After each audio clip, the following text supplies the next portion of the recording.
जो जगत कल्याण के लिए है वहां पर अहम शब्द लगाना सुखदेव जी कह रहे हैं। और यदि आपने मन में यह विचार कर लिया कि मैंने कथा कराई अहम, तो फिर समझ लो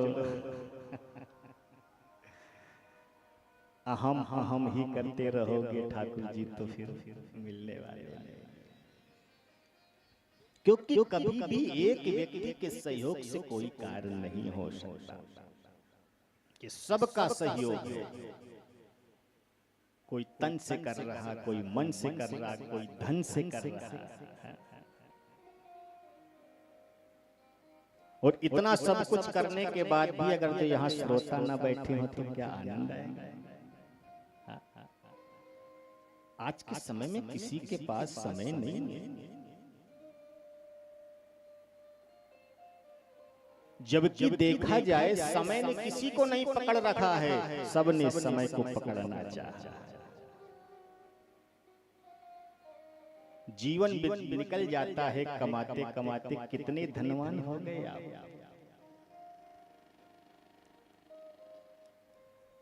इस शरीर को खफा दिया धन कमाने के लिए। ध्यान से सुन, इस शरीर को खफा दिया धन। परमात्मा का दर्शन करता है, प्रभु मुझे बाहर निकालो इस मल मूत्र के थैले से।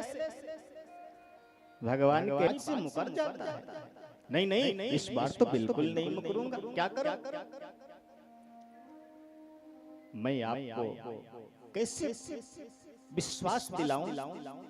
बाल मेरे छोटे नहीं, तुम्हें गांठ मारूं। वस्त्र है नहीं, इसलिए प्रभु मैं दोनों अपनी मुट्ठी बंद करके आपको ये संदेश देना चाहता हूँ कि जब भी मैं संसार में जाऊंगा, एक मुट्ठी को देखूंगा तो मेरे मन में भाव आ जाएगा कि मैंने किसी को कोई वचन दिया है। और जैसे ही महाराज ऐसा वचन लेता है, ठाकुर जी तथास्तु कह देते हैं, प्रसूति का वायु तड़ाक से उसको बाहर निकाल देती है और मुट्ठी बांधा संसार में आ जाता है।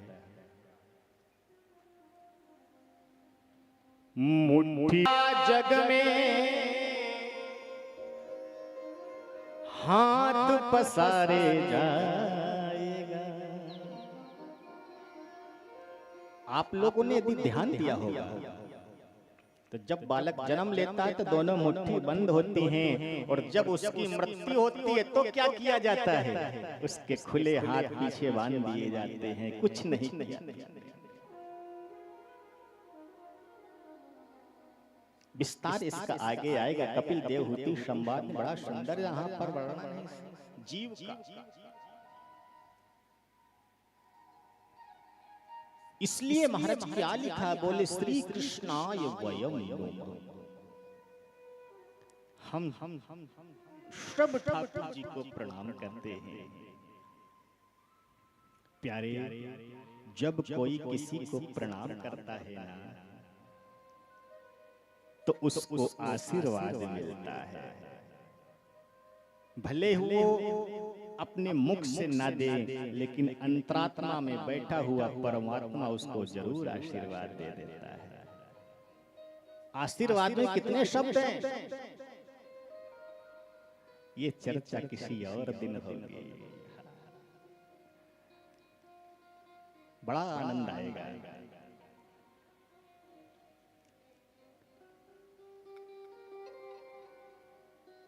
एक बार नैमिषारण्य क्षेत्र में शौनकादि 88,000 ऋषि बैठे हुए हैं। बीच में महाराज श्री सूत जी विराजमान है।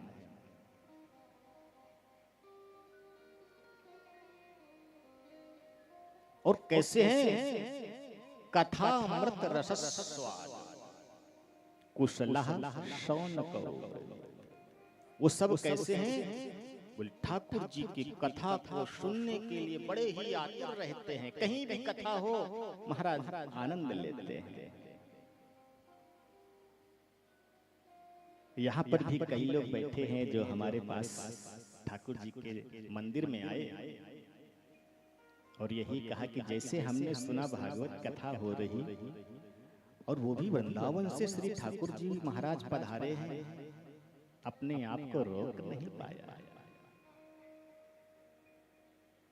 सब सब सब सब कार्यों को मैंने स्थगित किया और कथा प्रांगण में पहुंच गया, और हमको आश्वस्त भी किया।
अज्ञान अंधकार के भरा पड़ा है। प्रभु इसको निर्मल कर दीजिए। आज जैसे आपका वस्त्र स्वच्छ नहीं रहता है, तो उसको स्वच्छ करने के लिए महाराज हम सर्फ आदि का प्रयोग करके उसको सुंदर बना लेते हैं। धुल तो जाता है, लेकिन फिर भी उतनी स्वच्छता नहीं आती। बोले और इसको चमक लाने के लिए क्या करते हैं? हाँ, बोले महाराज इसको इस्त्री कर दो, प्रेस कर लो। फिर जब उसको पहन करके निकलते हैं, तो महाराज जी वो वस्त्र अपनी चारों तरफ छटा बिखेरता है।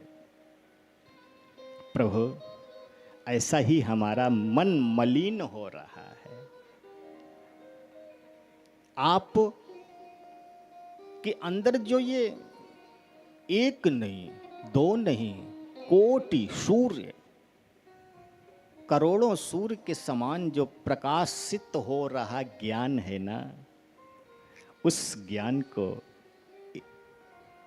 थोड़ा हमारे ऊपर भी महाराज दृष्टि हो जाए, तो जो अंदर अंधकार है वो समाप्त हो जाएगा।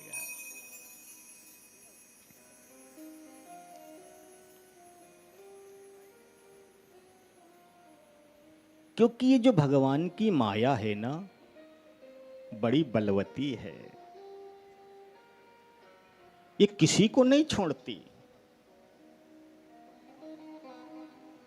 लेकिन फिर भी जब भगवान के वैष्णव हैं, संत जन हैं, प्रभु वो इस माया से कैसे पार पा जाते हैं, ये मेरे समझ में नहीं आया। माया मोह निराशश्च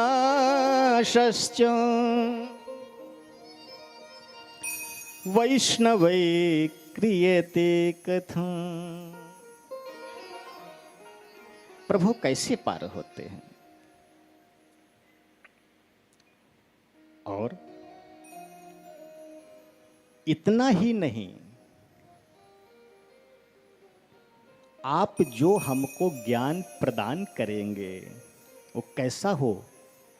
बोले श्री ठाकुर जी को प्राप्त करने वाला ज्ञान हो। सांसारिक ज्ञान नहीं चाहिए। कैसा? कि संपत्ति को कल्प वृक्ष प्रदान कर सकता है। ध्यान से सुनना। लेकिन जिसके ऊपर गुरुदेव की कृपा हो जाए, प्रयच्छति गुरु प्रीतो वैकुंठम योगी दुर्लभ। योगियों को दुर्लभ महाराज वैकुंठ सुलभ हो जाता है। इसलिए गुरुदेव कृपा करो आप। निवेदन किया है।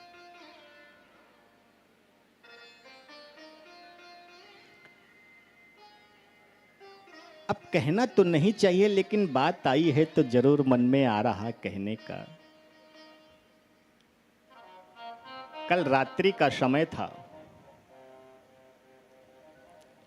और जो हमारे यजमान जी हैं,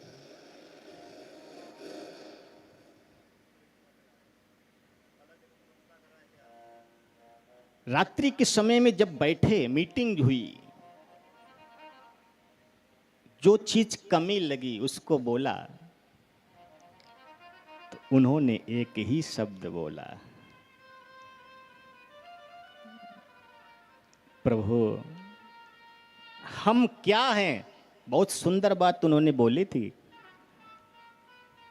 हम छोटे बालक हैं, अज्ञानी हैं, अबोध हैं, कुछ नहीं आता, आप ही मार्गदर्शन मेरा कर दो। हाँ। जबकि इस दास से बड़े, बहुत बड़े हैं वो, लेकिन उनके जो शब्द थे वो जब ठाकुर जी के सामने आए हैं, उसका भाव क्या था। प्यारे, यही निर्मल भाव ठाकुर जी को पसंद है। निर्मल मन जन सो मोहि पावा, मोहि कपट छल छिद्र न भावा। जो मन में कपट भरे है, क्लेश भरे है, देखो तो उसने कथा कराई, मुझे बुलाया तक नहीं, मैं क्यों जाऊं। हाँ, अरे बुलाया तो सही, मेरा जलपान नहीं हुआ, मेरा नाश्ता नहीं हुआ, मेरा पानी नहीं हुआ, ये नहीं हुआ और वो नहीं हुआ, ऐसी व्यवस्था। प्यारे, जीवन भर वो इसी में भ्रमण करता रहेगा और जिसको आनंद लेना हो लेके चला जाएगा। ये भागवत क्या है? रस अमृत मुझे पिला दो। सुखदेव जी उनकी इस वाणी को सुन करके मुस्कुरा दिए। हाँ, आज तक मैंने सुना था देवता बड़े स्वार्थी होते हैं, लेकिन आज प्रत्यक्ष में दर्शन भी हो गया है। शुकम नत्वा वदन् सर्वे स्वकार्य कुशलासुरा। मुस्कुरा दिए और कहा, हे देवताओं, आप निर्मल मन से यदि कथा सुनने आते तो मैं आपको अवश्य सुनाता, लेकिन आज आपने कथा का मोल लगा दिया। हाँ, आप जानते हैं कथा कैसी है, ये अमृत कैसा है, इसकी कितनी कीमत है, भागवत की क्या गरिमा है, क्या कीमत है। क्वा सुधा क्वा कथा लोके, क्वा क्वाचा क्वा मणिर्महा।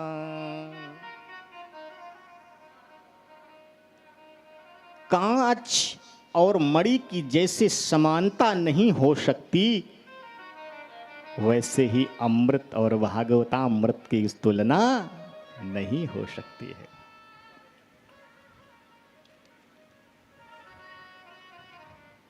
इसलिए उनको अपात्र समझ करके वहां से पलायन करा दिया। देवता गए भगवान ब्रह्मा के पास में, बोले, ब्रह्मा जी, प्रभु ऐसा कौन सा ग्रंथ है, ऐसी कौन सा अमृत है, ऐसी कौन सी कथा है जो हम देवताओं को भी दुर्लभ है, सुराणाम अपि दुर्लभम। हम देवताओं को दुर्लभ है। ब्रह्मा जी ने कहा, ऐसा तो मैंने कोई ग्रंथ नहीं बनाया। हाँ,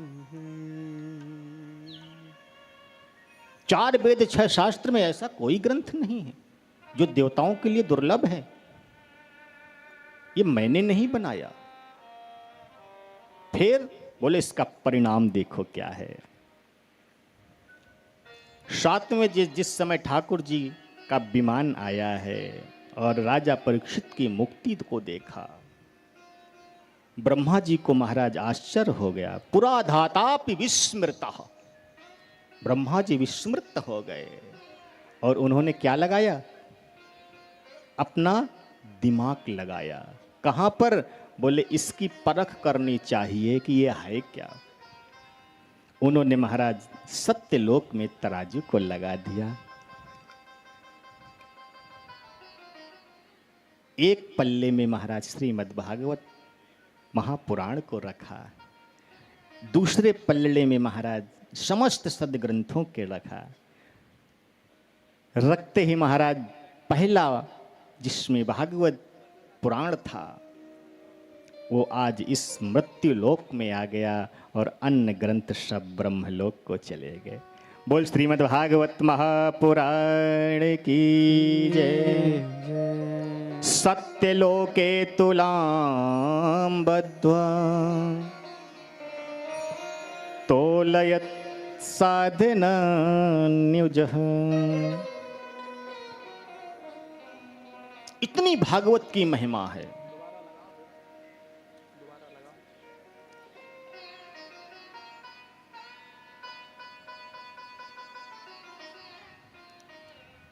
सूत जी ने कहा है शौनकादि ऋषियों, एक बार की बात है,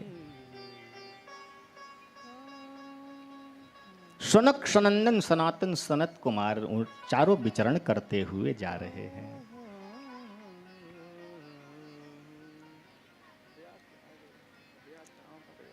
रास्ते में उनकी भेंट हुई किससे? बोले देवर्षि नारद जी से।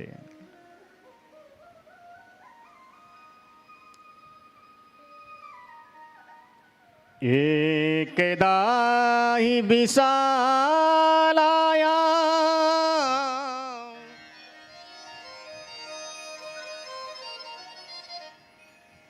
चत्वार ऋषयो मलाः सत्संगार्थं समायात ददृशुस्तत्र नारदं। भेंट हो गई। और जब नारद जी से भेंट हुई तो महाराज आज नारद जी का जो मुख है कुम्हलाया हुआ है, हृदय महाराज उनका दुखी हो रहा है। पहचान लिया। सामने से निकल कर जा रहे थे, नारद जी ने ध्यान नहीं दिया। आज कुमारों ने ही कहा, हे नारद ठहरो, कहां जा रहे हो? कहां से आए हो? आज इतने दुखी क्यों है? ऐसा प्रतीत हो रहा है जैसे किसी लोभी का धन चला गया है, जबकि हमारे संतों का तो एक ही धन है। कौन सा? केवल श्री राधा नाम, कृष्ण नाम। हमारो धन राधा श्री राधा श्री राधा, हमारो धन राधा श्री राधा श्री राधा, हमारो धन। सभी लोग भाव से हाथ ऊपर करके आनंद के साथ। ओ हमारो धन राधा श्री राधा श्री राधा,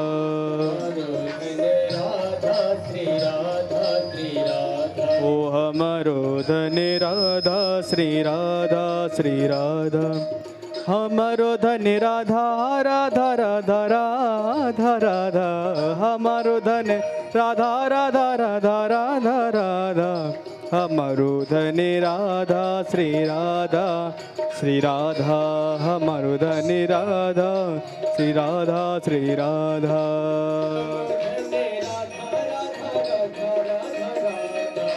परम धन राधा राधा राधा रा श्री राधा। सभी गाइए, हमारो धन राधा श्री राधा श्री राधा। श्री राधे।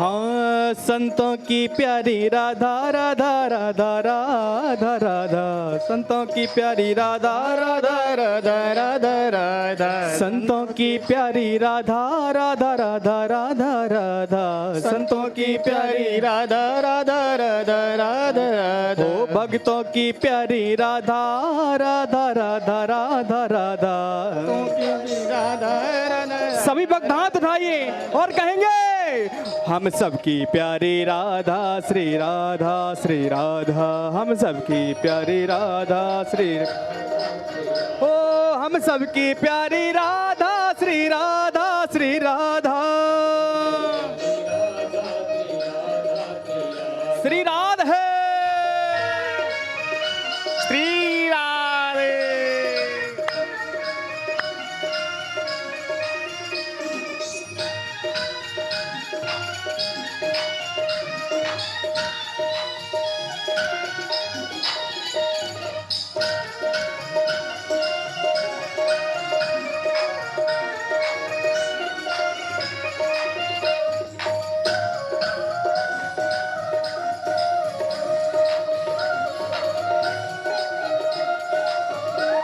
हमारो धने राधा श्री राधा श्री राधा, हमारो धने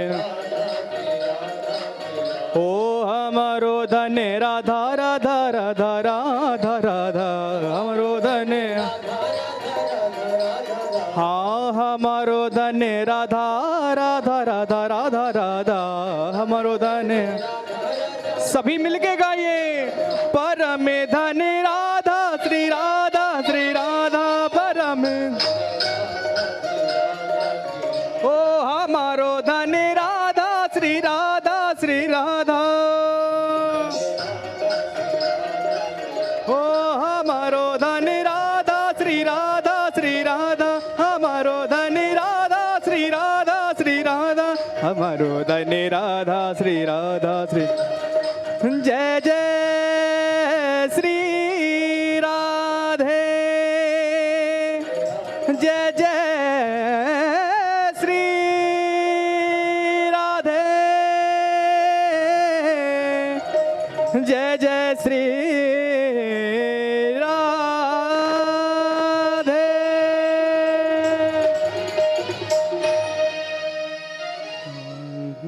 केवल एक ही हमारा धन है, श्री भगवान नाम संकीर्तन, वो कोई छीन नहीं सकता। आप किस बात को लेकर के दुखी हो रहे हैं? भैया ने एक आवाज बढ़ाइयो। नारद जी ने जब इन सब बातों को अपने श्रवण रंध्र के द्वारा सुना,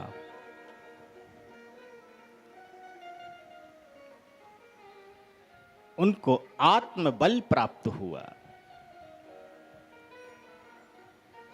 और कहा, प्रभु आज मैं ठाकुर जी के द्वारा रचित इस भूमंडल पर महाराज विचरण कर रहा था। आया तो था कि कुछ हरिनाम संकीर्तन होगा, श्रवण करूंगा, ठाकुर जी की कथाएं होगी, उसको सुनूंगा, संत महात्माओं का, ब्राह्मणों का सानिध्य पाकर के मैं अपने जीवन को कृतार्थ करूंगा। लेकिन महाराज यहां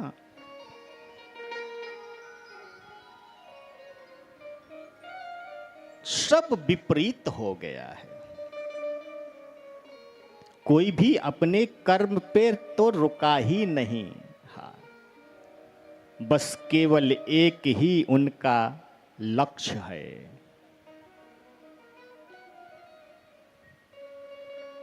अपने बालकों को एक बात ही सिखाते हैं, बेटा पढ़ लिख लो नौकरी लग जाएगी। मात पिता बालक नहीं बुलावहीं,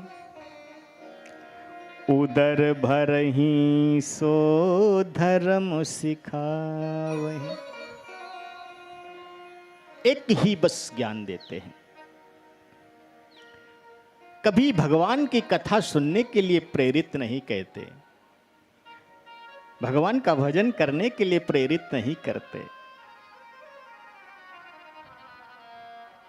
मैं जैसे जमुना जी के किनारे किनारे जा रहा था, ठाकुर जी के श्री धाम वृंदावन में मैंने एक दृश्य देखा, और उस दृश्य को देख करके प्रभु मेरे अंदर की आत्मा एकदम दुखी हो गई।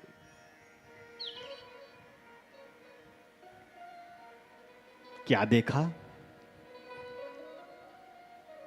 दो वृद्ध लेटे हुए हैं, एक युवती उनके पास में बैठ करके रुदन कर रही, रो रही है।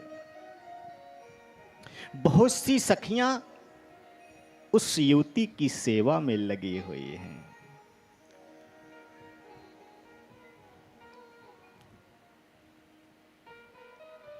संत महात्माओं का स्त्रियों के बीच में नहीं जाना चाहिए। जैसे मैंने देखा, देख करके अनदेखा करके मैं जाना चाह रहा था कि उसी समय उस युवती की दृष्टि पड़ गई और उसने मुझे जोर से पुकारा, हे प्रभु, हे साधो, ठहरो ठहरो। भो भो साधो क्षणम तिष्ठ। एक मिनट रुको तो सही। मच्चिंतामपि नाशय। मेरी जो चिंता है,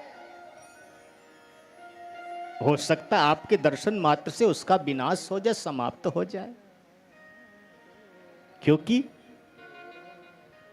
दर्शनम तव लोकस्य सर्वथा गहरं परम। जब उस युवती ने बुलाया तो प्रभु मुझे वहां जाना पड़ा। जैसे गया, युवती ने हाथ जोड़ करके निवेदन किया, प्रभु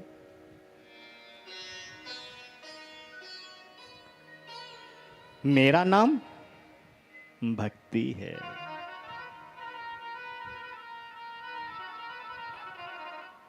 इमऊ में मत तनयऊ मतऊ, ये दोनों मेरे पुत्र हैं। जबकि प्राया मां वृद्ध होती है, पुत्र युवा होते हैं, लेकिन यहां विपरीत है। मां तो युवा हो गई है और पुत्र वृद्ध हो गए। इस बात को लेकर के मैं बहुत दुखी हूं। और ये जो सारी देवियां हैं ना, ये कोई और नहीं, गंगाद्या सरितश्चेम मत्सेवार्थम समागतः। ये गंगा आदि सारी नदियां सेवा में आई हुई हैं। हमारा सनातन धर्म प्यारे यही कहता है, सुख में भले किसी के यहां न जाओ, लेकिन दुख में जरूर जाना चाहिए।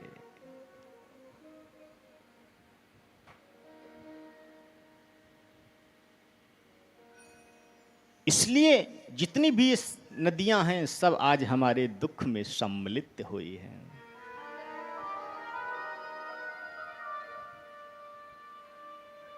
उत्पन्ना द्रविणे दानम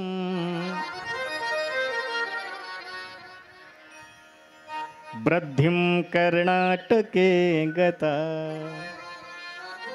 मैं द्रविड़ देश में उत्पन्न हुई, महाराष्ट्र आदि में जाकर के मैं बड़ी हुई।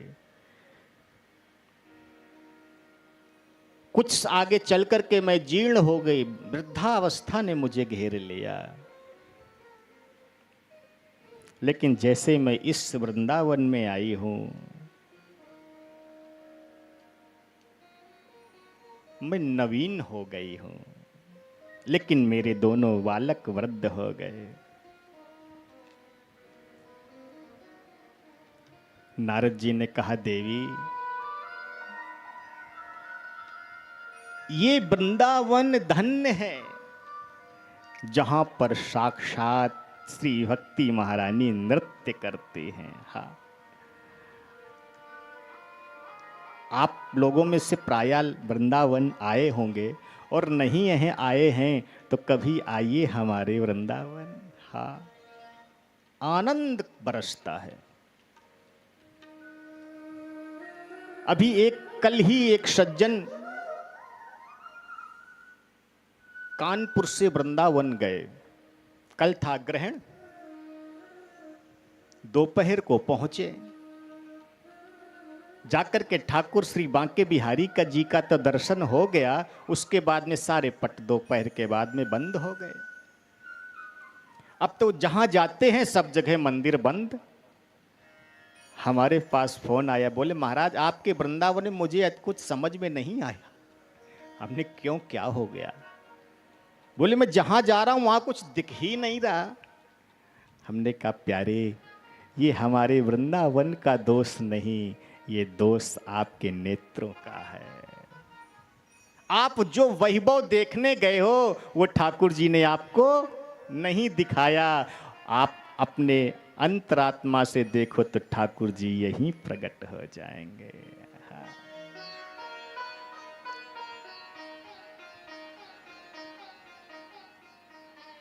बोले हम क्या करें? हमने कहा आप अपनी ट्रेन पकड़ो और वापस घर चले जाओ, आपका कुछ नहीं हो सकता।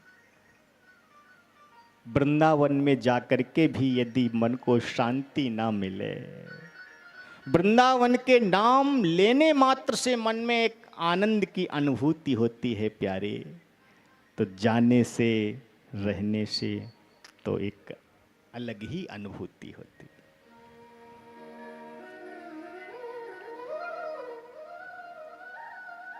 भक्ति ने कहा प्रभु आप ही कोई उपाय करो। इन बालकों का कोई आप मार्ग ढूंढो। नारद जी ने कहा देवी आप चिंता ना करो, मैं कोई न कोई अवश्य उपाय करूंगा। गीता पुराण आदि सब एक बार नहीं अनेक बार सुनाए, कोई फायदा नहीं। मन दुखी हो गया। देवी आप चिंता न करो,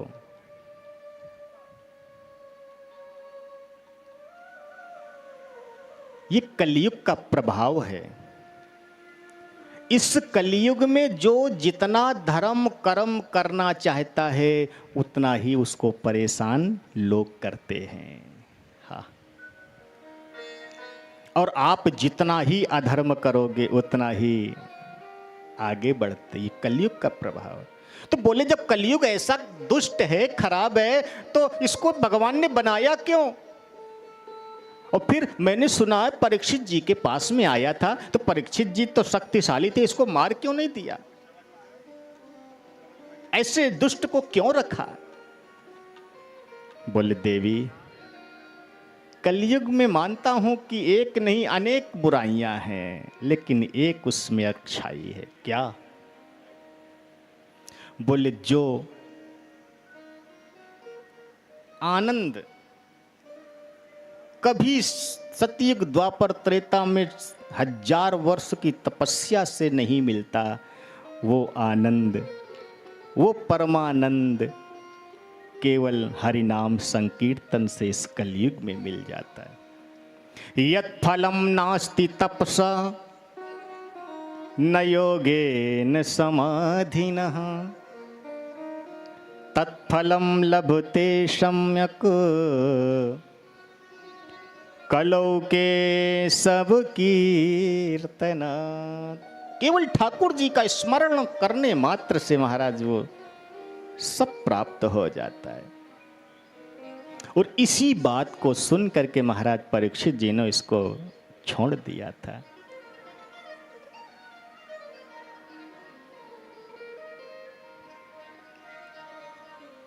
भक्ति ने कहा, प्रभु आप वास्तव में धन्य हैं। हाँ, आप ठाकुर जी के निकट रहते हैं, उनका दिन रात भजन करते हैं, आपका जीवन धन्य है। और आपका दर्शन जिसको हो जाता है उसका जीवन भी धन्य हो जाता है। जयति जगति माया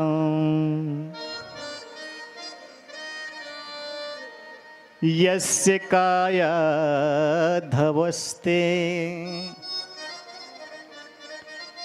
वचन रचन में कम केवलम चाकलैया। ध्रुव पदमपि यातो यत्कृपातो ध्रुवोऽयं सकल कुशल पात्रं ब्रह्मपुत्रं नतास्मि। हे प्रभु, आपके मार्गदर्शन से छोटा बालक महाराज भगवान को प्राप्त हो गया, भक्त प्रहलाद। ध्रुव को आपने ज्ञान दिया तो महाराज उसकी भी मुक्ति हो गई। प्रभु वही ज्ञान इन बालकों में ही दे दे तो इनका भी कल्याण हो जाए। बहुत चिंता हो रही है। नारद जी ने कहा, आप व्यर्थ की चिंता कर रही हैं, आप तो ठाकुर जी की पटरानी हैं। वृथा खेदय से बालो अहो चिंता तुरा कथम। क्यों चिंता कर रही हो? क्योंकि आप श्री कृष्ण चरणाम्भोज स्मरण दुखम गमिष्यति। आप तो श्री ठाकुर जी के चरणों में विराजमान हैं।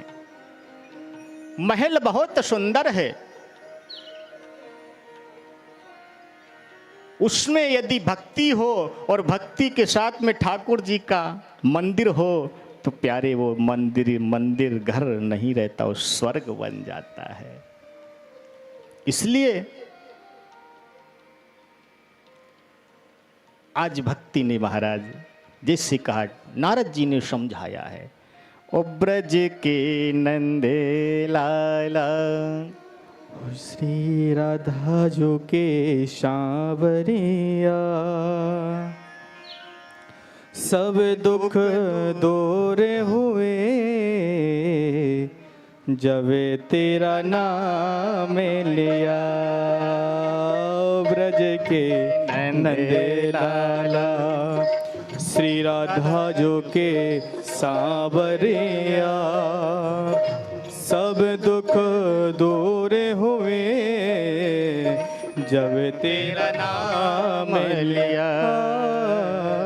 सब दुख दूर जब तेरा नाम लिया।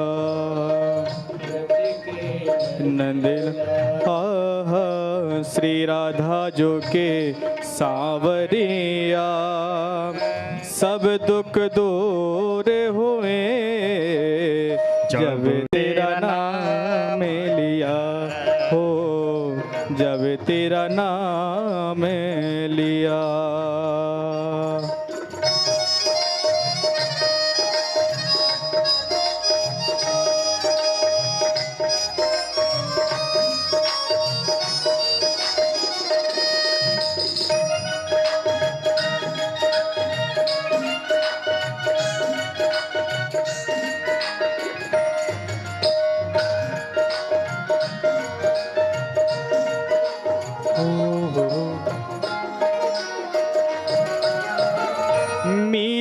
पुकारे तुम्हें है गिरधर गोपाला।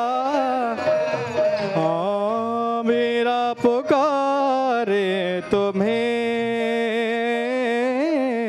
गिरधर गोपाला। ढल गया अमृत में प्यारे विष का भरा प्याला। विष का भरा प्याला कौन मिटाए उसे जिसे तूने राख लिया। कौन मिटाए उसे आंच से तूने राख लिया। सब दुख दूर हुए जब तेरा नाम लिया। जब तेरा नाम ओ ब्रज के नंदलाला राधा जो के सांवरिया। सब दुख दूर हुए जब तेरा नाम लिया है। जब तेरा नाम लिया। श्री राधे। सभी भक्त मीठी मीठी ताली बजाते हुए बोलो राधा रमण लाल की जय हो।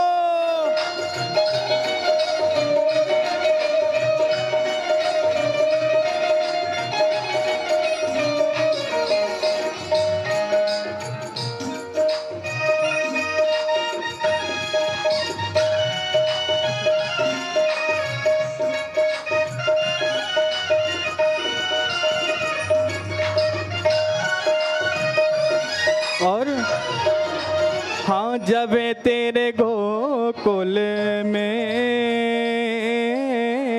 आई विपदा बारी।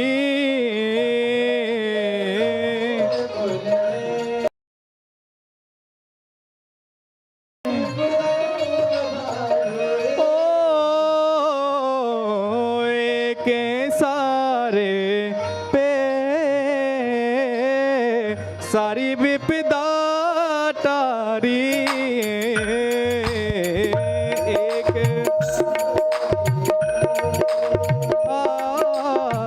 तारी विपदा सारी। सारी विपदा मोड़े गया गोबर जहाँ तूने मोड़ दिया। मोड़े गया गोबर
में श्याम बसे है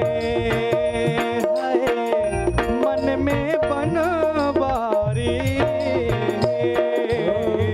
नैनों में शाम बसे हे प्यारे मन में बनवारी।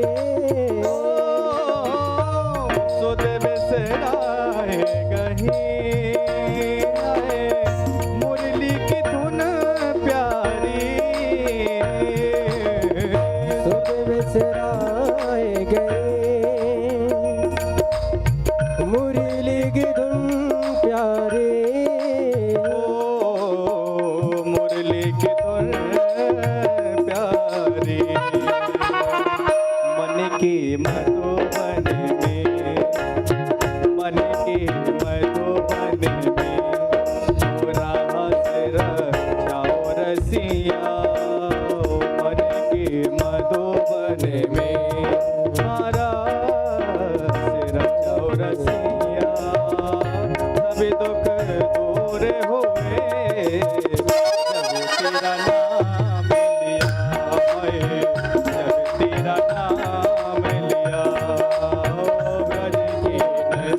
तेरा नाम लिया।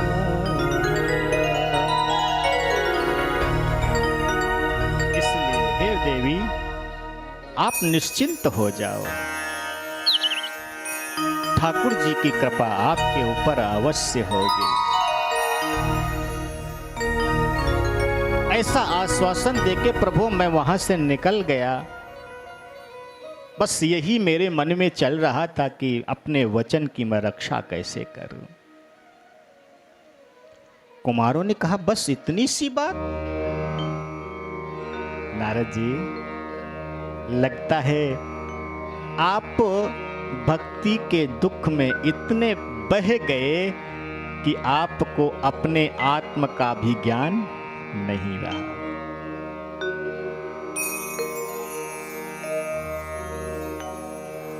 आप निश्चिंत हो जाओ। आप तो एक सुंदर स्थान का चयन करो और वहां पर भागवत रस की धारा प्रवाहित हो।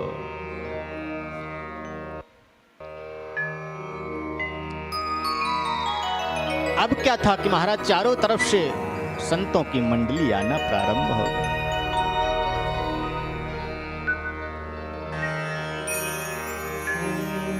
भैया कथा कितने समय तक करनी है वो बता दो, क्योंकि आज पहला दिन है, विलंब से हुआ है और कुछ लोगों को जाना भी होगा। कितने बजे तक करनी है? आप हमको समय थोड़ा 6 बजे तक। धन्यवाद आपको। 5:30 बज गए हैं बस। और अभी महात्म में प्रवेश हो रहा है। बोल वृंदावन बिहारी लाल की जय जय। एक बड़ी सुंदर बात याद आ गई। ये जो भागवत है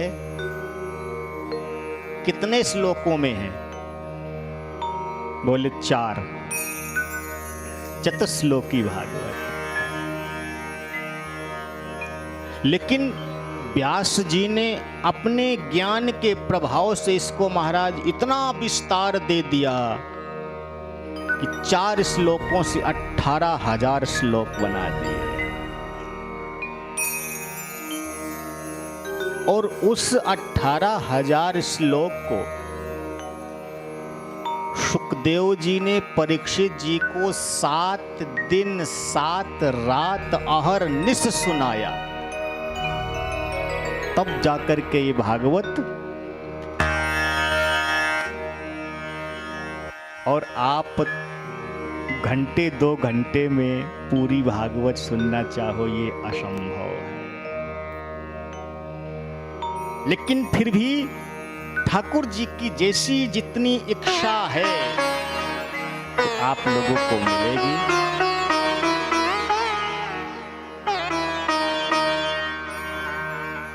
ऐसा महाराज जैसे कहा, चारों तरफ से जब संत महात्माओं का आगमन हो गया प्यारे, शंख घड़ियाल, शंख शब्दों नमः शब्दों, आज इनका उच्चारण होने लगा। भक्ति महारानी के जैसे ही श्रवण रंध्रों में ये आवाज गई, वो भाव से झूम उठे, गाने लगी। और जैसे उन्होंने गाना प्रारंभ किया, वो शब्द महाराज उनके भक्त बड़े लेटे हुए जो ज्ञान वैराग्य पुत्र थे उनके श्रवण रंध्रों में प्रवेश किया। उनके अंदर महाराज चेतना उठ करके बैठ गए। बोले, माँ ये कहाँ से ध्वनि आ रही है? बोले, चलो मेरे साथ में। और महाराज इस भागवत प्रांगण में प्रकट हो गए। संतों ने कहा, अरे ये बीच में युवती कैसी आ गई? नारद जी ने कहा, प्रभु इसी युवती की वजह से आज ये सत्र प्रारंभ हो रहा है। ये भक्ति महारानी है। भक्ति ने कहा, प्रभु आप धन्य हैं, लेकिन अब मुझे बैठने का कोई आसन भी तो बताओ। जब किसी को बुलाया जाता है उससे पहले उसकी सारी व्यवस्था को मन में रखा जाता है। बुला तो लिया, अब कमरे में लाइट पंखा ना हो, हमारा सुबह से शाम बैठे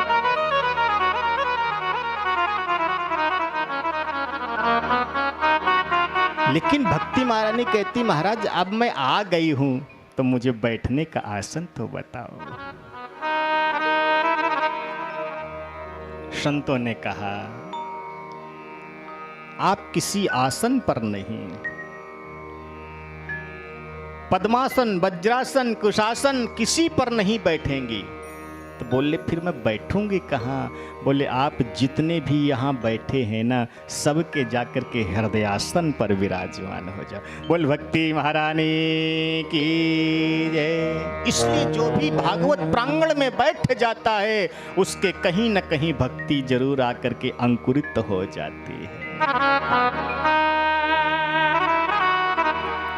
समय का अभाव, बहुत सुंदर सुंदर इसी महात्म्य में इतनी कथाएं लगी हुई हैं कि एक दिन क्या 7 दिन केवल महात्मा भी ही चलता रहे तो भी कम हो जाता है।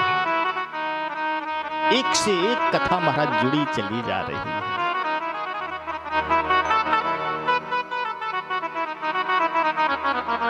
केवल एक लक्ष्य होना चाहिए जीवन का, श्वास श्वास पर कृष्ण भज,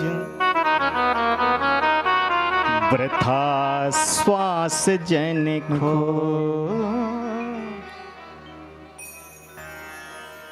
एक एक श्वास पे प्रयास करो ठाकुर जी का नाम ले। ना जाने कौन सी ऐसी श्वास दोबारा आएगी कि नहीं आए, कोई नहीं जानता। इसलिए प्रयत्न करो। गोपिकाओं ने क्या किया? बोले उन्होंने एक एक क्षण ठाकुर जी को याद किया।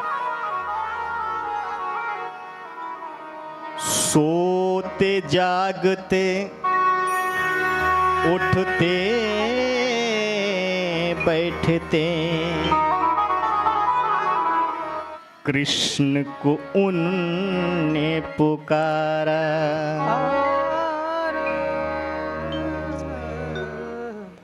ऐसी निश्चल भक्ति थी कृष्ण ने स्वीकारा। निश्चल भाव था, प्रेम था, उसका परिणाम ठाकुर जी उनके साथ में क्रीड़ा करते थे। उन्होंने ठाकुर जी को अपना सर्वस्व मान लिया। हमारे ठाकुर जी कैसे हैं? बोले 3 जगह से टेढ़े हैं, सावधान। और राम जी कैसे हैं? वो बिल्कुल सरल सीधे सौम्य।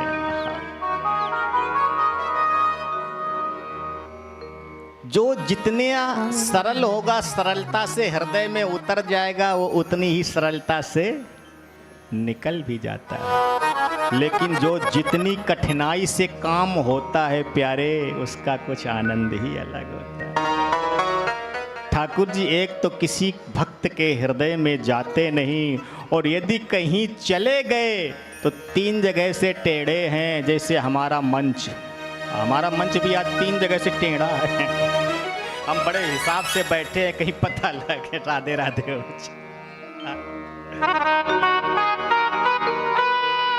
सीधे को सब परेशान करते, लेकिन टेढ़े को कोई नहीं करता। इसलिए हमारे ठाकुर जी जिसके अंदर आ जाते हैं फिर निकलते कभी नहीं। प्यारे, इसलिए ठाकुर जी से स्नेह रखो। कैसे मिलेंगे इसका भी एक विधान है, आगे किसी दिन बताएंगे। बहुत सरल उपाय है, वो अपने जीवन में आप यदि कर लोगे, ठाकुर जी आपके हर पल आपके साथ में होंगे। आज एक बहन ठाकुर जी के मंदिर में आई थी। आप लोगों ने हो सकता है कुछ लोगों ने दर्शन किया है। अंदर बेदियां बनी हुई, ठाकुर जी का जो आस्थान बना हुआ है, आप जाके दर्शन करिए।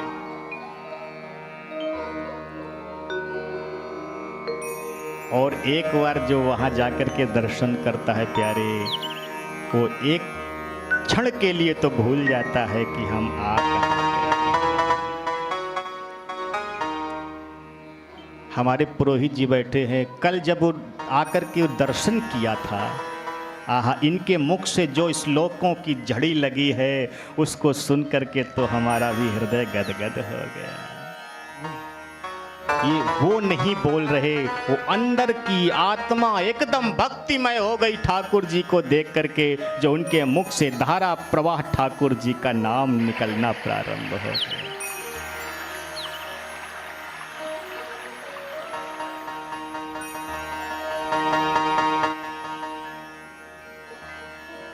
एक नहीं, बहुत जब पूर्ण एकत्रित होते हैं तब ठाकुर जी का नाम स्मरण होता है, भागवत का सत्संग होता है।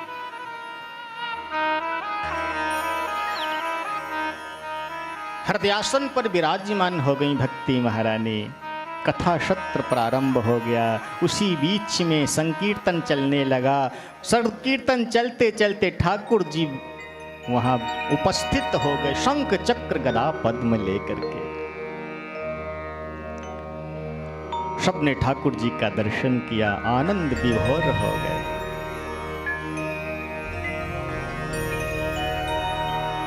सूत जी ने महाराज सौनक से कहा और सनक आदि कुमारों ने नारद जी को सुनाया। बोले एक ही बड़े सुंदर तपस्वी कर्मकांडी ब्राह्मण थे,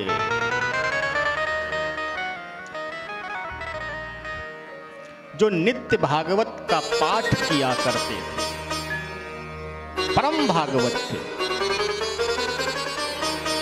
एक बात आप लोग भी ध्यान से सुनना, जिसके घर में भागवत विराजमान है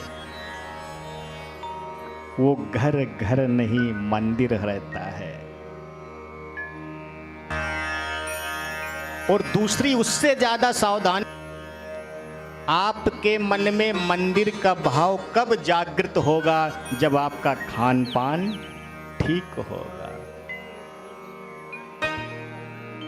मंदिर में कभी चप्पल जूता पहन करके जाना चाहिए? समझदार हैं आप लोग? तो रसोई में क्यों जाते हैं? आजकल एक फैशन हो गया है। एक माता जी से प्रश्न किया हमने, कहा माता जी आप रसोई में इनको धारण किए हो? अरे बोले महाराज जी ये रसोई की अलग हैं, घर की अलग हैं, बाहर की अलग हैं। मेरे मन में थोड़ा कौतूहल हुआ। हमने कहा माता जी यहाँ से बाजार कितनी दूर है? बोली बस पास में है। पहुँचे बाजार में, वहाँ से लौट करके आए। हमने कहा माता जी एक जोड़ी ये भी ले ले। बोले क्यों? हमने ये कान में पहनने वाली है। हाँ पहन लो, लटकाओ कान में। ये हमारी भावना जैसे जुड़ जाए, हमको जिसमें लाभ हो, आजकल वही लोग सोचते हैं, वही करते हैं। प्यारे इससे कभी कल्याण नहीं हो सकता। मंदिर जैसे मंदिर है वैसे वो भी एक अन्नपूर्णा का मंदिर है। जिस घर में माताएं चप्पल जूता पहन करके रसोई में जाती हैं, उस घर के व्यक्तियों की कभी बुद्धि सुंदर नहीं हो सकती। लिख लेना, प्रत्येक घर में भागवत होनी चाहिए।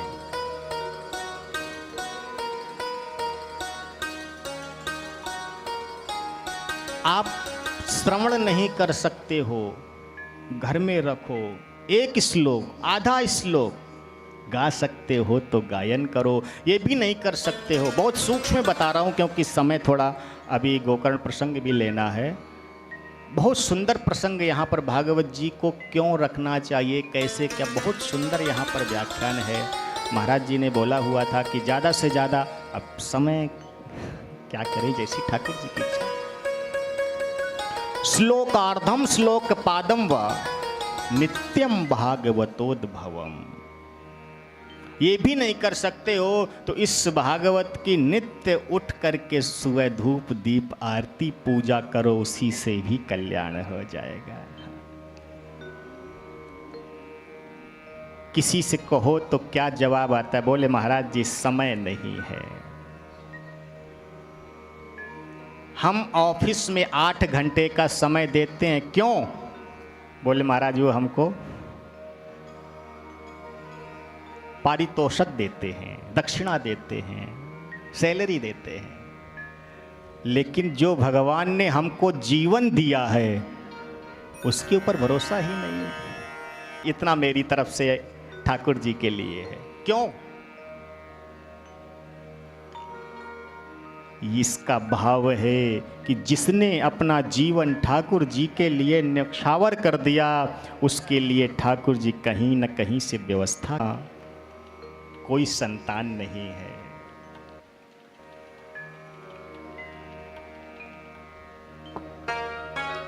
मन में भाव आया कि क्यों ना हम कोई उपक्रम करें, हो सकता है ठाकुर जी की हमारे ऊपर कृपा हो जाए।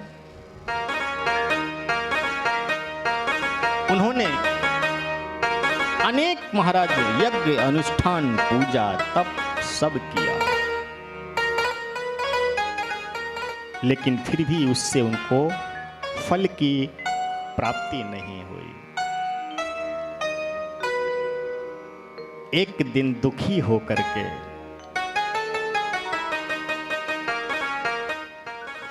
घर से बाहर गए और जाकर के नदी के किनारे विश्राम किया, जल का पान किया। उसी समय एक संत का उनको दर्शन हो गया।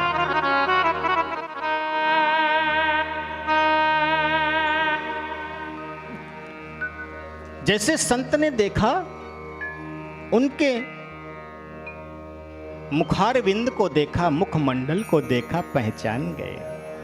बोले ब्राह्मण क्यों दुखी हो? कथम ब्रह्मन् दीन मुखा कुतश्चिंता तुरो। क्यों दुखी हो? क्या हो बात है? कहां से आए हो? क्या विचार कर रहे हो? चरणों में प्रणाम किया। बोले गुरुदेव मैं एक कर्मकांडी ब्राह्मण हूं, न जाने कितने लोगों के यहां हमने कर्म कांड किया, उनको फल की प्राप्ति हो गई, लेकिन जब अपने लिए किया तो नहीं।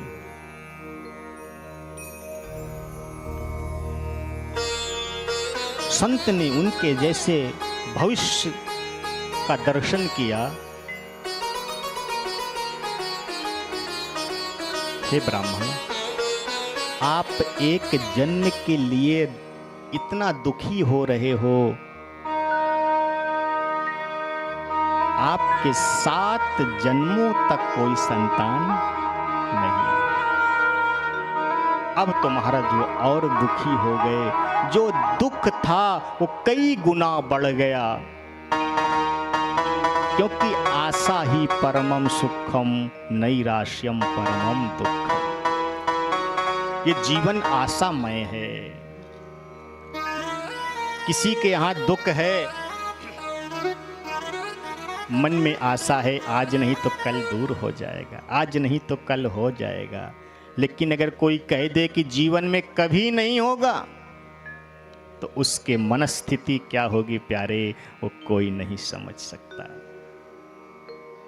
चरणों में महाराज सिर पटकने लगे, रोने लगे। संत दयालु होते हैं। संत हृदय नवनीत समान। संतों का हृदय बड़ा कोमल होता है, मक्खन के जैसे, लेकिन मक्खन की क्या विशेषता होती है? मक्खन को जब ताप दिया जाता है तब पिघलता है, और संत दूसरे के दुख से ही पिघल जाते हैं। हाँ। अपनी झोली से एक सुंदर फल निकाला और फल निकाल करके उनको दिया। बोले जाओ, इस फल को आप अपनी पत्नी को खिला देना, आपके यहां सुंदर पुत्र की उत्पत्ति हो जाएगी। प्रसन्न हो गए, चलने लगे। अरे बोले महाराज कोई नियम भी है इसका? बोले हाँ। कौन सा नियम है?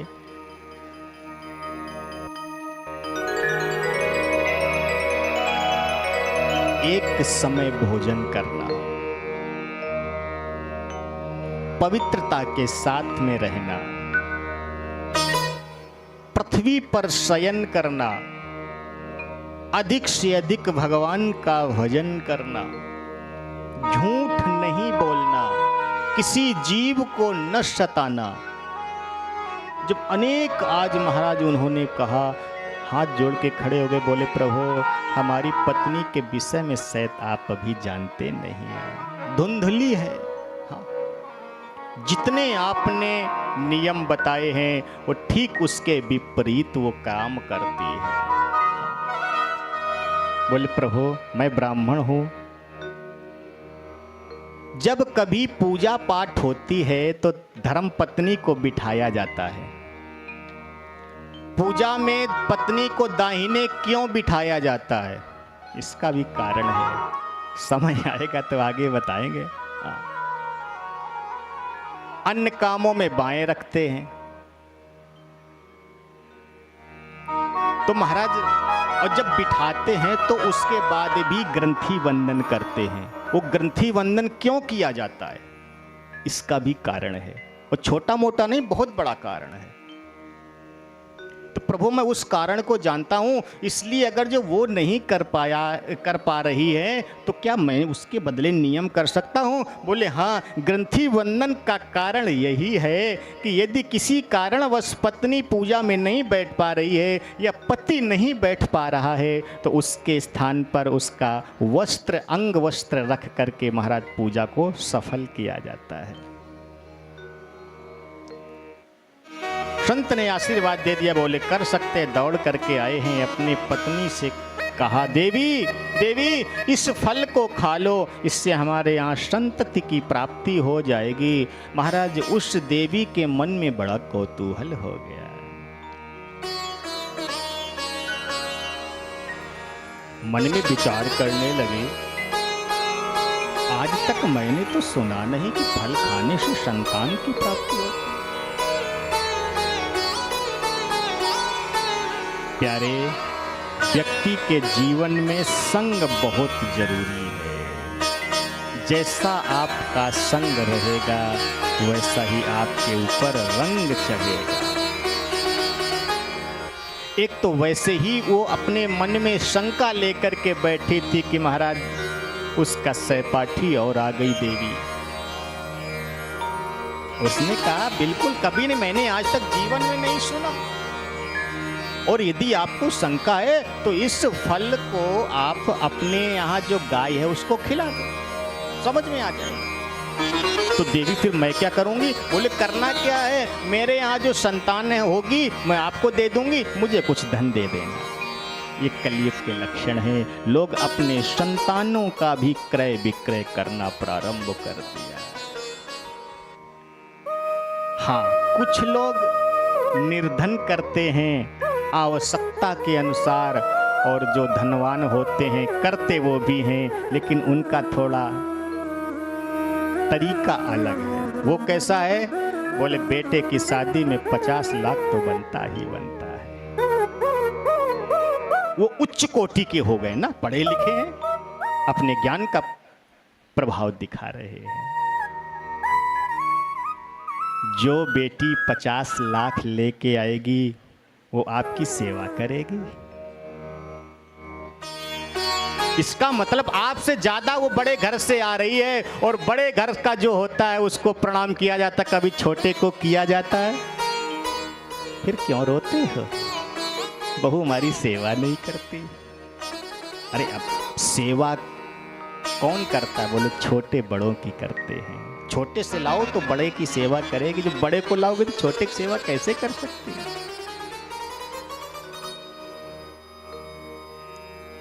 समय आया, गोकर्ण महाराज जी का जन्म हुआ।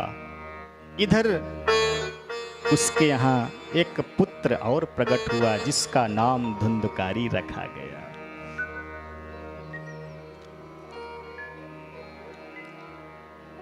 दोनों ही विख्यात हुए। एक भगवान के मार्ग में अग्रसर हो गया, एक कुमार्ग में अग्रसर के दुर्व्यवहारों से महाराज गोकर्ण जी अपना घर छोड़ करके चले गए। पिता स्त्री भी घर छोड़ करके चले गए। बहुत सूक्ष्म में आपको बता रहे हैं। ये संसार है, यहां से हमको लगता है कि हम किस भाव में रहते हैं।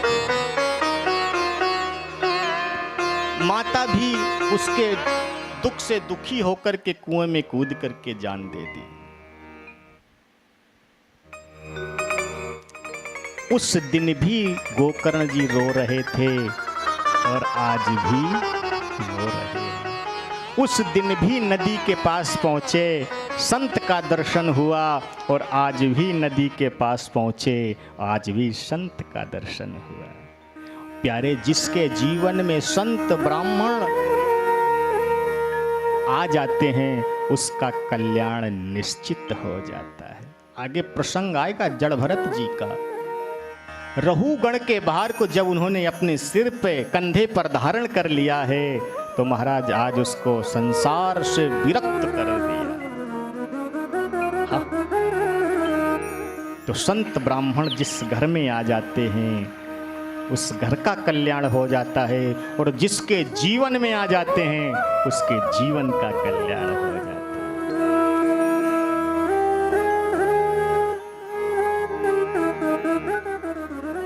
उदास मन से बैठे थे कि महाराज संत कोई और नहीं, बोले उन्हीं का पुत्र गोकर्ण आ गया।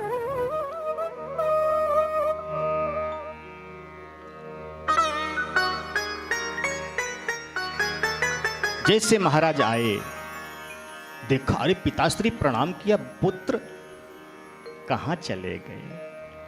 बोले पिताश्री, ये जो संसार है ना सब नश्वर है, केवल एक ही सार है कि संतों के साथ में बैठ करके जो हम समय व्यतीत करते हैं वही हमारा साथ केवल देता है। हो ऐसा कोई संत मिले, सुंदर है नाम राम का, सुंदर है नाम राम का, सुमिरन तो कीजिए, संतों के संग बैठ के, संतों के संग बैठ के हरि नाम लीजिए, भाव से बैठ के हरि नाम लीजिए, संतों के संग बैठ के हरि नाम लीजिए, सुंदर है नाम राम का, सुंदर है नाम राम का, सुंदर है नाम राम का, सुमिरन तो कीजिए, संतों के संग बैठ के, संतों के संग बैठ के हरि नाम लीजिए, संतों के संग बैठ के हरि नाम लीजिए।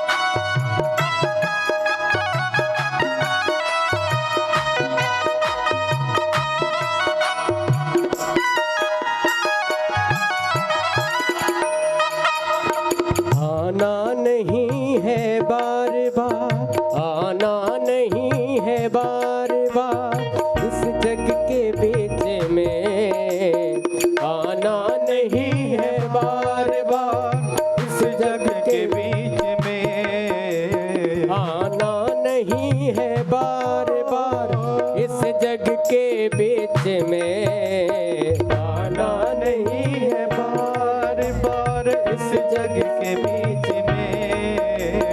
रिश्ता तो मेरे शाम से, रिश्ता तो मेरे शाम से अब जोड़ लीजिए, रिश्ता तो मेरे शाम से अब जोड़ लीजिए, रिश्ता तो मेरे शाम से अब जोड़ लीजिए। सुंदर है नाम राम का, सुंदर है नाम राम का, सुमिरन तो कीजिए, राम राम का सुमिरन को कीजिए। तो के संग बैठ के, तो के संग बैठ के हरि नाम लीजिए,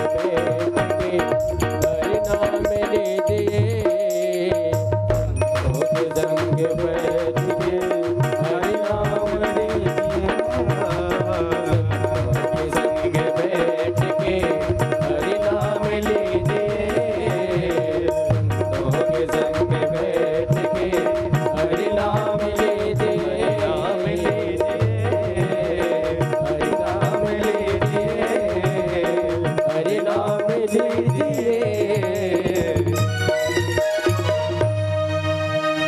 इसलिए पिताश्री, ये जो जीवन है ना, इसका कोई मोल नहीं है, क्षण भंगुर है। कब आएगा कब जाएगा कोई नहीं जानता। इसलिए अपने जीवन को संतों के संग में बैठ करके कृतार्थ कर लो। क्षण भंगुर जीवन की कलिका, कल प्रात को जान खिली न खिली, कलिकाल कुठार लिए फिरता, तन नम्र से चोट झिली न झिली। घर से तो अच्छे निकले हैं, रास्ते में गए, एक्सीडेंट हो गया, हल्का हुआ बच गए, भारी हो गया तो चले। हाथ में लेंच लगा हुआ है, वो लगा कर लगा रह गया। फोन भी है, किसी से राधे राधे भी नहीं कर पाए कि किसी को मैं संदेशा भी दे सकूं। फिर भी व्यक्ति सोचता क्या है, क्या से क्या न कर लूं। मलयाचल से शुचि शीतल मंद, सुगंध समीर चली न चली। इसलिए क्या करना है, भजले हरि नाम हरि रसना,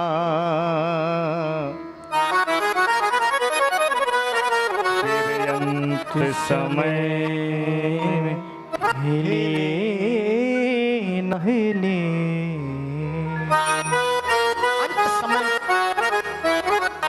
बोलेगी कि नहीं बोलेगी। इस संसार में कोई सुखी तो है ही नहीं,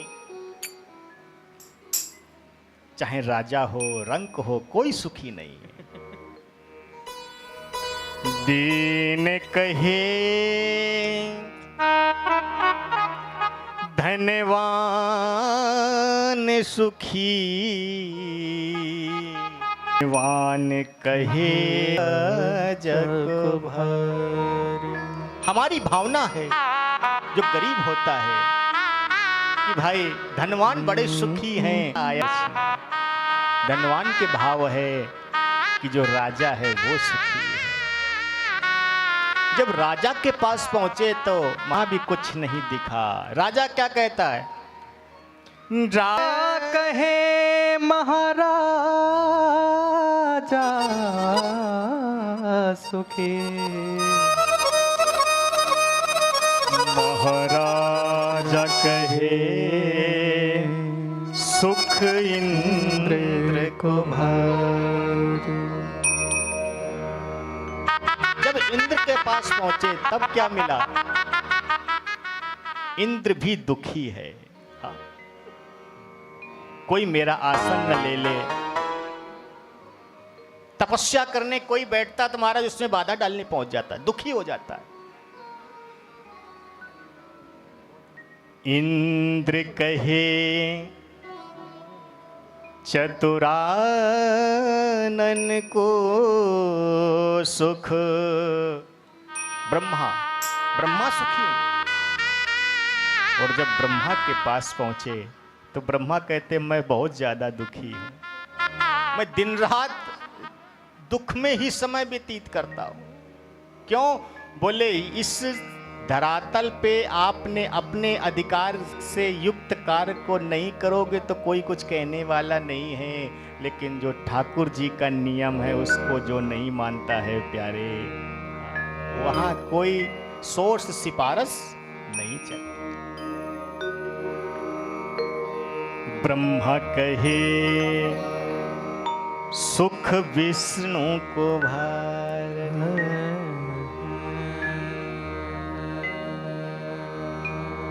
जब विष्णु के पास पहुंचे तो बोले महाराज हमारे पास भी कुछ नहीं है। बोले महाराज आप ऐसी बात क्यों कह रहे हो? बोले मेरा जो भी कुछ है वो किसका है? जो मुझे भक्त भजन करता है मैं सब उसको दे दे। तुलसीदास विचार कहे हरि नाम बिना सब जीव दुखारे। इसलिए अपने जीवन में भगवान का भजन ही करना चाहिए। आज महाराज अपने पिताश्री को बड़ा सुंदर ज्ञानोपदेश किया है। ये जो शरीर है देहेस्थि मांस रुधिरे भीमतिम तेजत्वम, अस्थि मांस मदिरा रुधिर आदि इसके अंदर भरा हुआ है। ऊपर से महाराज सुंदर चर्म का लेपन कर दिया गया है, बड़ा सुंदर दिख रहा है। लेकिन महाराज जन्म से लेकर के वृद्धावस्था तक जब इसमें दृष्टि डालो तो समझ में आता है कि कुछ नहीं। शरीर तो यही रहता है। जिस दिन इससे ठाकुर जी की आत्मा निकलती है लोग उसको अपने घर में भी नहीं रखते। इसलिए प्रताश्री आप भगवान का भजन करो। आज महाराज गोकर्ण जी ने भगवान का भजन किया है, ठाकुर जी के स्थान में को प्राप्त किया है। जानकारी मिली, मां भी चली गई। अब उनका जो भाई धुंधकारी है 5 गणिकाओं को लाया है, अधर्म करने लगा, अत्याचार करने लगा, धन का हरण कर लाता है, चोरी करके ले आता है। महाराज घर में ला करके उन गणिकाओं को खूब आनंदित करना चाहता है, लेकिन एक दिन उन्हीं गणिकाओं ने उसको महाराज मदिरा पिला करके मार दिया है।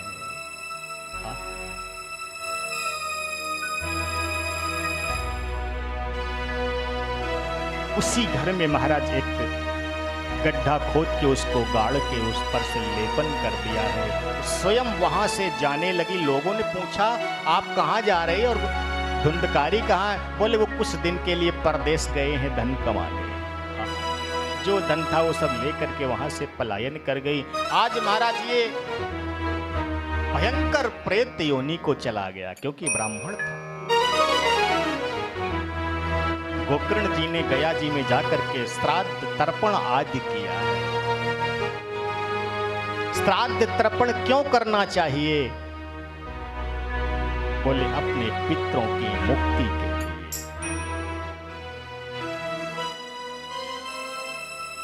जबकि यहां महात्म्य में लिखा है कि गया जी जाने के बाद में भागवत अनिवार्य है, लेकिन भागवत के लिए गया जी अनिवार्य नहीं है। कुछ लोग ऐसा कहते हैं कि बोले गया जी करे आएंगे जब तब कराएंगे भागवत, ऐसा नहीं। और देखो हमारे यजमान जी तो गागर में ही सागर को भरने का प्रयास कर रहे हैं। कुछ ही दिनों में महाराज संपूर्ण कार्य को ये एक साथ करने का प्रयास जो किया है, ये बड़ा ही सराहनीय है कि तुरंत भागवत, तुरंत गया जी, सारे पितरों की मुक्ति एक साथ। इन्होंने ज्यादा समय दिया नहीं पितरों को इधर उधर भटकने का, बोले तुरंत आओ, खाओ पियो, अपने घर जाओ। ऐसे ही हमारा परिवार भी, जो शुक्ला परिवार है, ऐसे ही करता है। कथा से ठीक समय पहले आता है और कथा के बाद सोच रहे होंगे जल्दी महाराज पूरी हो, भोजन करे, निकल ले। हाँ। जब परिवार ऐसा कर रहा है तो फिर पूर्वजों को कैसे हम यहाँ रुकने देंगे? ऐसा कभी हो सकता है? महाराज जल्दी आओ और अपने घर जाओ।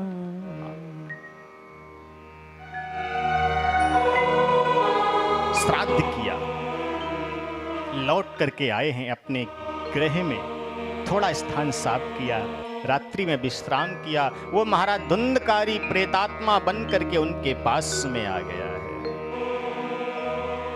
आज उनको डराने लगा है। कभी भैंसा बन जाता, कभी बकरा बन जाता, कभी अग्नि बन जाता, कभी हवा बन जाता, कभी जोर से रोने लगता, कभी हंसने लगता, गाने लगता।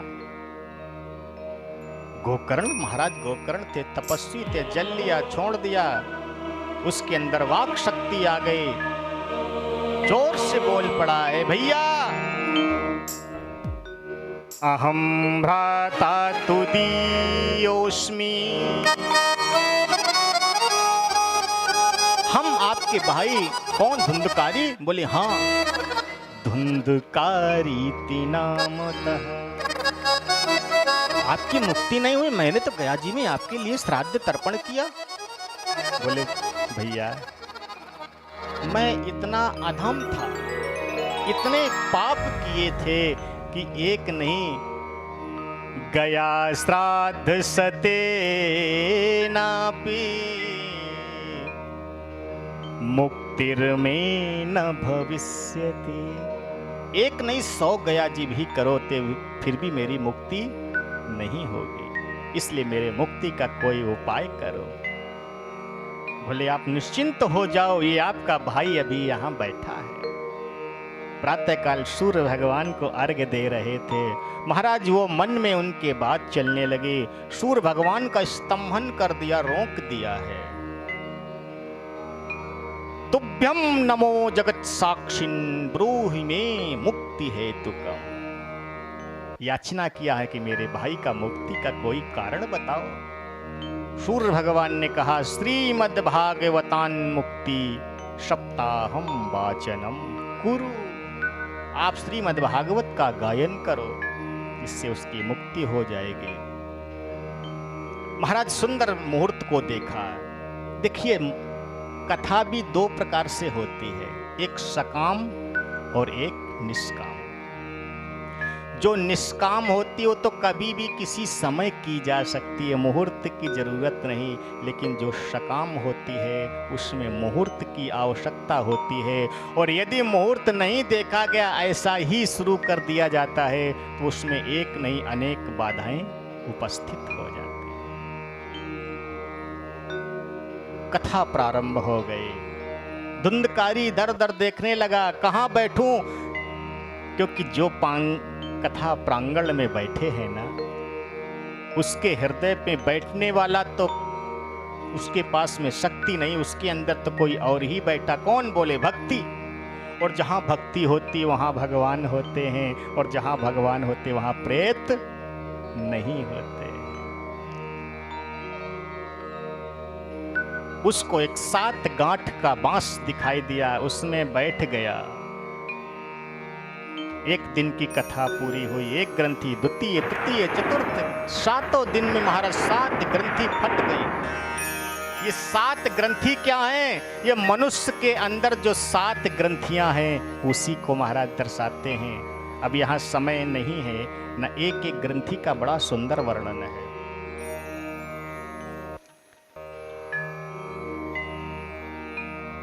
जब 7 ग्रंथि फट गई, सुंदर धवल कांत लेकर के प्रकट होया और एक स्वर में महाराज अपने भाई की प्रार्थना करने लगा, निवेदन करने लगा, प्रभु ये जो भागवत है ना धन्य है, धन्या भागवती वार्ता प्रेत पीड़ा विनाशिनी। ये भागवत धन्य है जो मुझ जैसे प्रेतात्मा को भी मुक्ति दे दिया और संपूर्ण भक्तों को संदेश भी दिया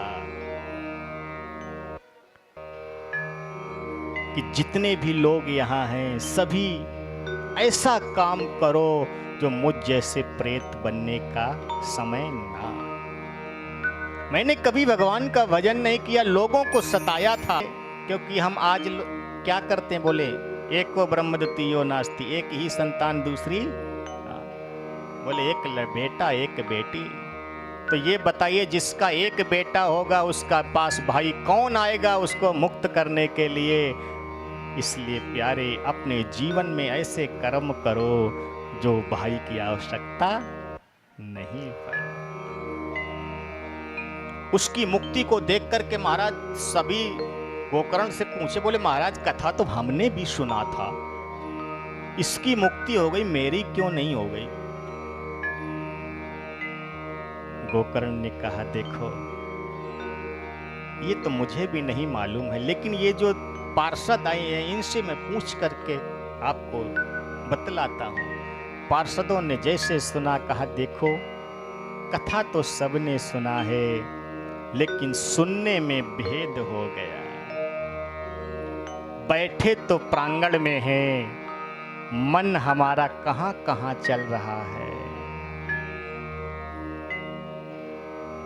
लेकिन ये जो प्रेत था इसका एक जगह मन था, एकाग्र चित्त हो करके 7 दिन निराहार रह करके इसने कथा को श्रवण किया।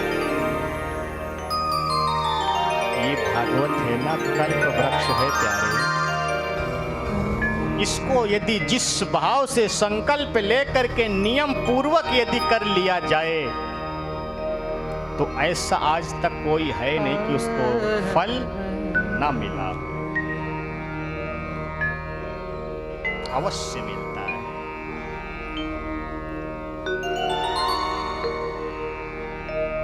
आप पुनः भागवत की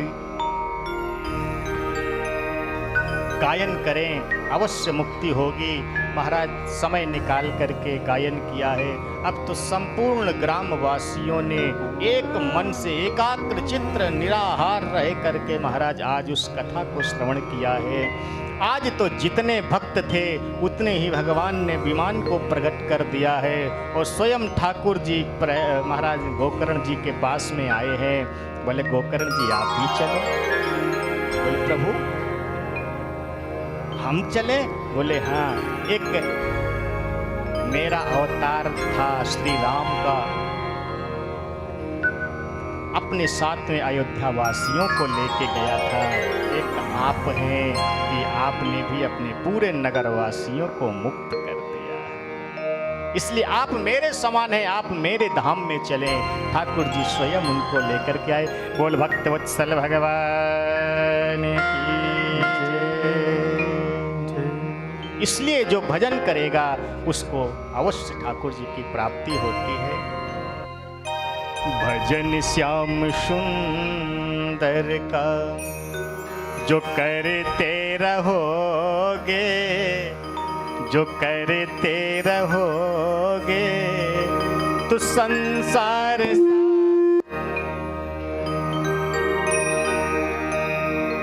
तो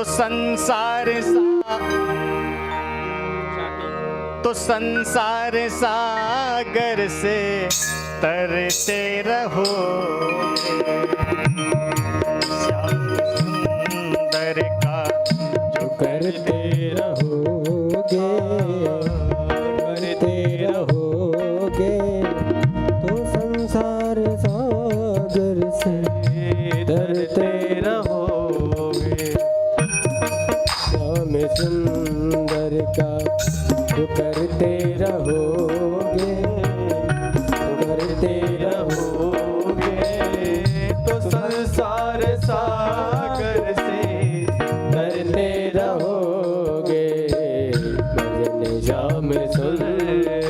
का।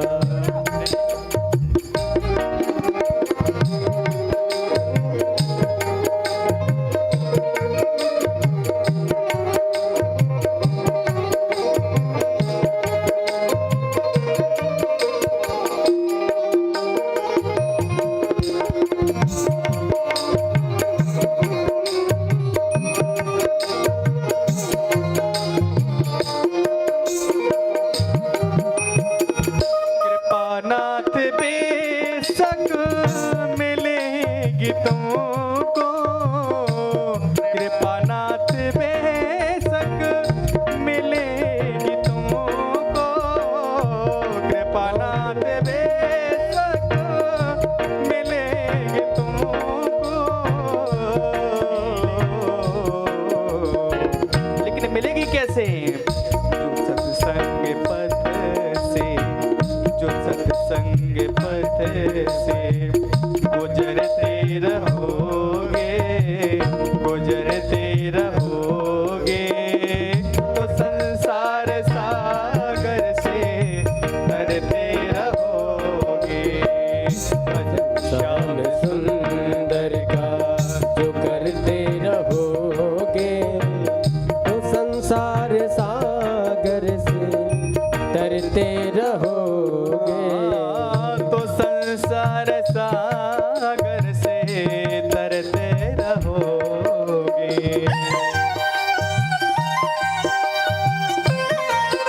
सभी लोग भाव से ठाकुर जी का भजन कर लो प्यारे। आज का सत्र यही विश्राम होगा।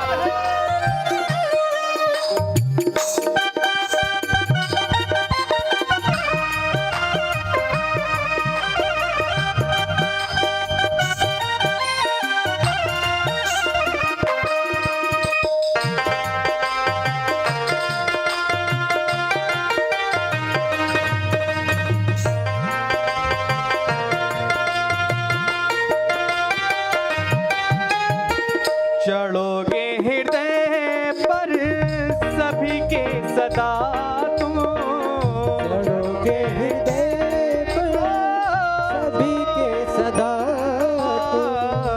चढ़ोगे हृदय पर सभी के सदा तुम, चढ़ोगे हृदय पर सभी के सदा तुम। ओ सभी के सदा तुम।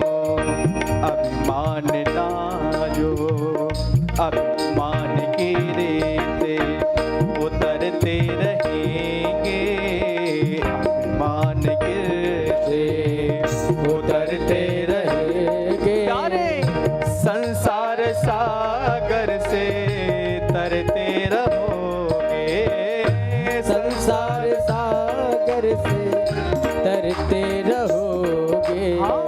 भजन श्याम सुंदर का करते रहोगे, भजन श्याम सुंदर का जो करते रहोगे।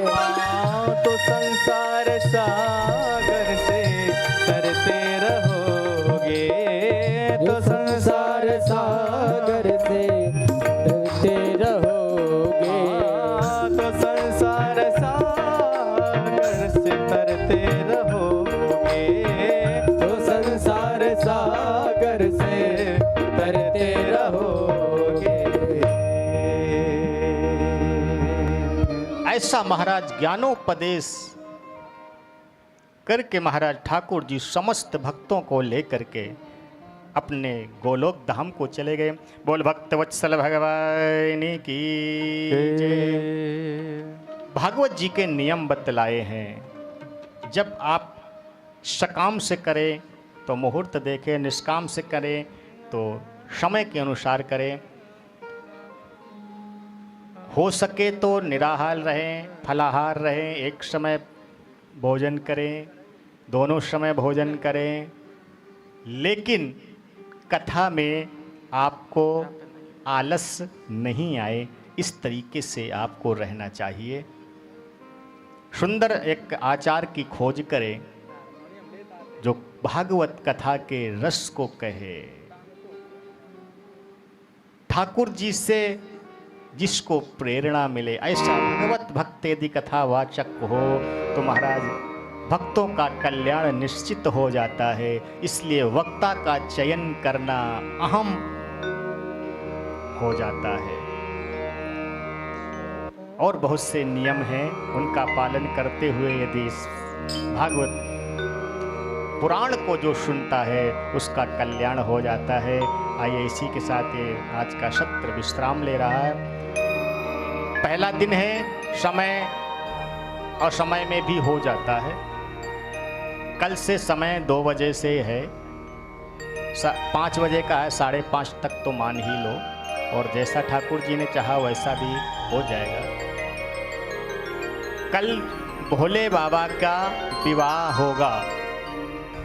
दिव्य मैया पार्वती और भोले बाबा की झांकी का दर्शन होगा।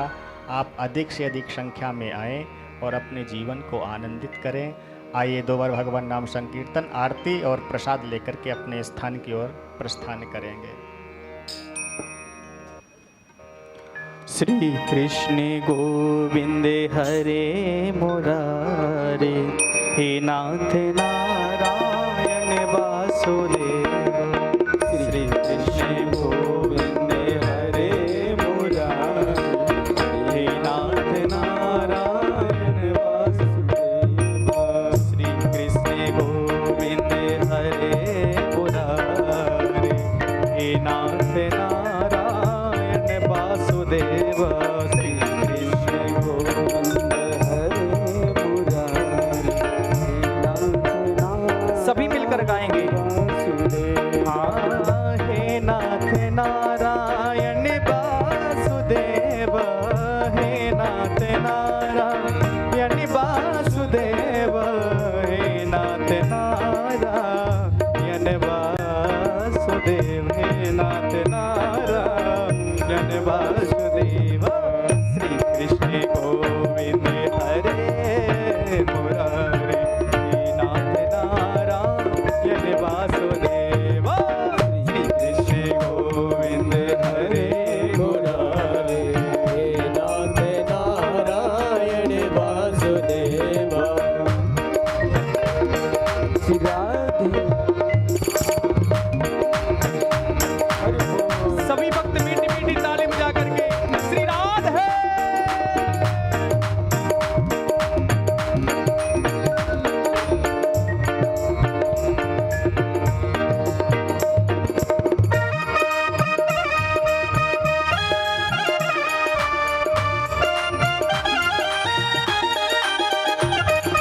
गोविंद मेरी यह प्रार्थना है, गोविंद मेरी यह प्रार्थना है। बोलो न मैं नाम कभी तुम्हारा, बोलो न मैं नाम कभी तुम्हारा। निशिका में हो के दिन रात गाऊं, निशिका में हो के दिन रात गाऊं। गोविंद दामोदर माधवेदी।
भक्त अपने यथास्थान पर खड़े हो जाएंगे और आज प्रथम दिवस की पावन बेला में प्रवेश कर पावन मंगल में आरती। सभी अपने यथास्थान से खड़े होकर के बाल कृष्ण लाल के मंगलमय आरती का करतल ध्वनि के साथ गायन करेंगे। ओम ज्वाला मालिनी नमः रत्नै सूर्ये नमः सर्वोपचारार्थे गंधाक्षत पुष्पाणिं समर्पयामि। ओम चंद्रमा मनसो जातगच्छो सूर्यो अजायत श्रोत्राद्वैश्य प्राणश्च मुखादग्निरजायत। आइए सभी लोग बड़े भाव से आरती करें। श्री बांके बिहारी तेरी आरती गाऊं, बांके बिहारी तेरी आरती गाऊं, बांके बिहारी तेरी आरती गाऊं, बांके बिहारी तेरी आरती गाऊं, बांके बिहारी तेरी आरती गाऊं,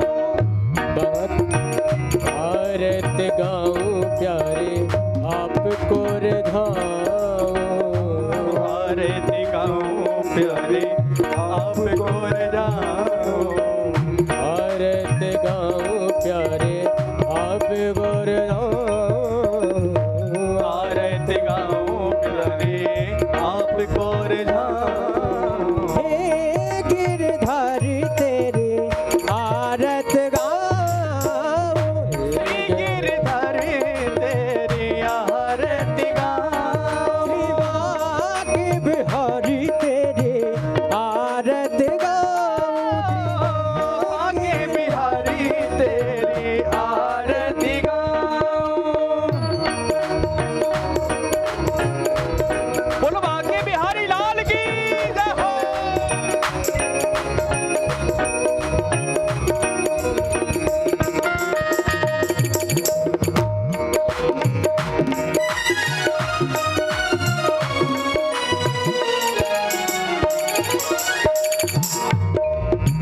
मोर मुकुटिया के शीश पे सोहे, मोरे मुकुटिया के शीश पे सोए, प्यारे बंसी मुनि जन मोहे, प्यारे बंसी मुनि जन मोहे। देख छवि में बले बले जाऊं, श्री बांके बिहारी तेरी आरती गाऊं, हे गिरधारी तेरी आरत गाऊं, बांके बिहारी तेरी आरती गाऊं।